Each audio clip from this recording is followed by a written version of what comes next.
এখন প্রশ্ন হচ্ছে আমরা আরাফার সিয়াম কোন দিন রাখবো, বাংলাদেশের হিসেবে নাকি সৌদি আরবের হিসেবে? সম্মানিত উপস্থিতি, আরাফার সিয়াম সৌদি আরবের সাথেই রাখতে হবে। এই জন্য আরাফার সিয়াম বলতে গিয়ে আল্লাহ রাসূল জিলহজ মাসের তারিখ উল্লেখ করেননি, বলেছেন ইয়াউমে আরাফা, মানে আরাফার দিন।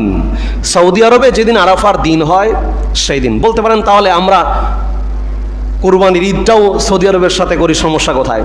না, সৌদি আরবের সাথে চলবে না ভৌগোলিক কারণে। দ্বিতীয় নম্বর কারণ হচ্ছে আল্লাহ রাসূল সাল্লাল্লাহু আলাইহি ওয়াসাল্লাম ওখানে তারিখ উল্লেখ করেছেন, জিলহজের 10ম তারিখ কোরবানি হবে, কিন্তু আরাফার সিয়ামের কথা বলতে গিয়ে তারিখ বলেন না, বলেছেন ইয়াউম আরাফা, আরাফার দিবস। অর্থাৎ হাজী সাহেবরা যেই দিন আরাফার ময়দানে অবস্থান করবেন ওই দিন আরাফার সিয়াম পালন করতে হবে। তার মানে আগামী বৃহস্পতিবার আমাদের জন্য আরাফা। বুধবার দিবাগত রাত্রিতে সাহরি ভক্ষণ করবেন, বৃহস্পতিবার একটা আরাফার সিয়াম রাখার চেষ্টা করবেন। আল্লাহ কবুল করুন, আল্লাহুম্মা আমিন।